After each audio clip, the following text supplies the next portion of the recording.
Il y a une phrase que j'entends très très souvent juste après la signature du compromis. Ça y est, le plus dur est fait.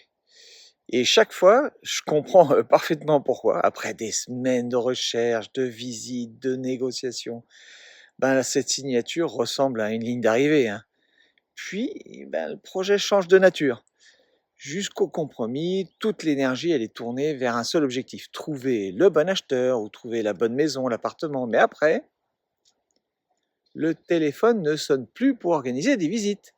Il sonne pour le dossier de prêt, euh, pour les devis, pour le déménagement, pour les assurances, euh, pour les démarches qu'on n'avait pas forcément anticipées. Donc les cartons commencent à apparaître dans un coin du salon.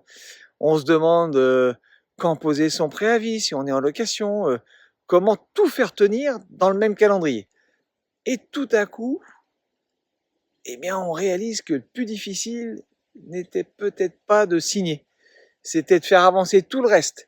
Et avec le temps, j'ai remarqué une chose, les projets qui se vivent le plus sereinement sont pas ceux où il y a le moins de choses à gérer.